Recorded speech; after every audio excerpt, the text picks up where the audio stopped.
અને સમાચાર જોઈએ વિસ્તારથી તો પાલનપુર ડીસા હાઈવે પરની ઘટના છે। મહેશ્વરી પેપર મિલના ગેસ ગળતરનો મામલો પાલનપુર સિવિલમાં સારવાર દરમિયાન થયો હતા ભૂત। ગત રાતે વધુ એક મજૂરનું મોત થયું છે। કુલ 3ના મોત નિપજ્યા છે। પેપર મિલમાં આવેલી ટાંકીમાં 3 મજૂરો ઉતર્યા હતા। સફાઈ માટે ઓક્સિજન સિલિન્ડર ખાલી કરવા ગયેલા અન્ય 2 મજૂરોને પણ અસર થઈ છે। ગત રાત્રે મહેશ્વરી પેપર મિલમાં ગેસ ગળતરની ઘટના બની છે, જેમાં મજૂરોના જીવ લેવાયા છે। મિલની અધિકારીના જે બેદરકારી છે તે સામે આવ્યું છે। પાલનપુર ડીસા હાઈવે પરની ઘટના છે। ગેસ ગળતરના મામલે પાલનપુર સિવિલમાં સારવાર લઈ રહ્યાનું મોત થયું છે। ગત રાત્રે વધુ એક મજૂરનું મોત થયું છે। કુલ 3 લોકો મોતને વાલું કર્યું છે। પેપર મિલમાં આવેલી ટાંકીમાં 3 મજૂરો ઉતર્યા હતા। સફાઈ માટે ઓક્સિજન સિલિન્ડર ખાલી કરવા ગયેલા અન્ય 2 મજૂરો પણ અસર થઈ છે, એટલે કુલ 3 લોકોના મોત થયા છે। 2 હજુ પણ સારવાર નીચે છે। ગત રાત્રે મહેશ્વરી પેપર મિલમાં ગેસ ગળતરની ઘટના બની છે। મહત્વનું છે કે બનાસકાંઠાની આ ઘટના છે। ગેસ ગળતરની ઘટનામાં આવા બનાવો બનતા જ રહે છે। જ્યારે ઓક્સિજન સિલિન્ડર ખાલી કરવા ગયેલા અન્ય 2 મજૂરોને ગુંગળામણ થયું અને આ ગુંગળામણના કારણે અસર થઈ છે। આ મુદ્દે વધુ વિગત આપવા માટે દીપક સોલંકી સંવાદદાતા જોડાઈ ચુક્યા છે ફોન લાઈન પર। દીપક, જે રીતે આ બેદરકારી જ કહી શકાય, કારણ કે ગુંગળામણના કારણે જે મજૂરોના મોત થયા છે, શું કહી રહ્યા છે તેમના પરિવારજનો? જે ચોક્કસની વાત કરવામાં આવે તો પાલનપુર ડીસા હાઈવે પર આવેલી મહેશ્વરી પેપર મિલમાં ગત રાત્રે ગેસ ગળતર ઘટના બની હતી। જો કે કુવામાં કામ કરી રહેલા 5 મજૂરોને ગુંગળામણની અસર જોવા મળી હતી। મહત્વની વાત કરવામાં આવે તો 108 અને ફાયર ટીમની મદદથી મજૂરોને પાલનપુર સિવિલ હોસ્પિટલ સારવાર અર્થે ખસેડવામાં આવ્યા હતા। જો કે સારવાર દરમિયાન 3 મજૂરોના મોત નીપજ્યા હતા। જો કે અન્ય 2 મજૂરોને પાલનપુર સિવિલ હોસ્પિટલ સારવાર હેઠળ છે, જેને લઈ ગઢ પોલીસે ઘટના સ્થળે પહોંચી સમગ્ર મામલે વધુ તપાસ હાથ ધરી છે।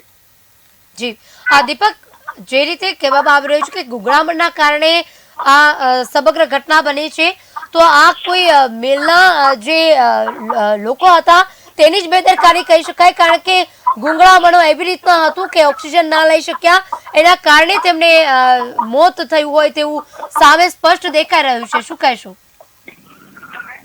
વાત કરવામાં આવે તો પેપર મિલમાં ટાંકીમાં 3 મજૂરો સફાઈ કરવા ઉતરતા ગેસ ગળતરની ઘટના બની હતી, જેને લઈને ઓક્સિજન સિલિન્ડર ખાલી કરવા ગયેલા 3 અન્ય 2 મજૂરો પણ અસર થતા તેઓને પણ સિવિલ હોસ્પિટલ ખાતે ખસેડવામાં આવી હતી। જી દીપક, સમગ્ર વિગત બદલ આભાર। પેપર મિલમાં આવેલી ટાંકીમાં 3 મજૂરો ઉતર્યા હતા। સફાઈ માટે ઓક્સિજન સિલિન્ડર ખાલી કરવા ગયેલા હતા મજૂરો, ત્યારે સાધનોની ઉપલબ્ધિ ન હોવાથી આ મજૂરોના જીવ ગયા છે। ગત રાત્રે મહેશ્વરી પેપર મિલમાં ગેસ ગળતરની ઘટના બની। અચાનક ગેસ ગળતરમાં જે કાર્બનનું પ્રમાણ વધ્યું, તેના કારણે ગુંગળામણ થયું અને ગુંગળામણના કારણે 3 લોકોના મોત થયા છે। હજુ પણ 2 મજૂરો છે તે સારવાર નીચે છે। અત્રે પાલનપુર સિવિલ હોસ્પિટલ ખાતે ટ્રોમા સેન્ટરમાં આશરે 11 વાગ્યાની આસપાસ 10:30 થી 11 વાગ્યાની આસપાસ 3 ડેડ બોડી આવ્યા છે અને 2 છે એ નોર્મલ છે દર્દીઓ।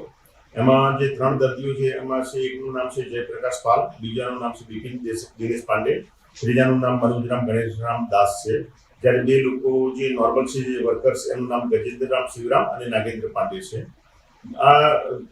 આમાં એવું થયું હતું કે જ્યારે એક ટાંકી જે હતી ત્યાં પેપર મિલમાં, એ ટાંકીની અંદર એક જણ ઉતર્યો હશે, તો એ ગુંગળાઈને ત્યાં આગળ બેહોશ થઈ ગયો હશે। એને બચાવવા માટે બીજા 2 વર્કર્સ અંદર ઉતર્યા અને એ બંને વર્કર પણ મૃત્યુ પામે છે। ત્રણેય વર્કરના કપડામાંથી કોઈ ગેસની વાસ આવે છે અને બીજા 2 જણા હતા એ બહારથી મદદ કરવા પ્રયત્ન કરતા અંદર રસી નાખી હતી અને ઓક્સિજન સિલિન્ડર ખાલી કરવા ગયા હતા અંદર, અને એમને પણ ગુંગળામણ થઈ એટલે બહાર જ લોકો પડી ગયા હતા, અંદર ઉતર્યા નતા। આમ મહેશ્વરી પેપર મિલ્સ પુષ્કલ પાસે આવેલી છે, ત્યાં આગળ આ હાદસો બનેલો છે। એમાં 3 જણના મૃત્યુ થયેલા છે અને 2 જણને સારવાર હેઠળ છે ને સારું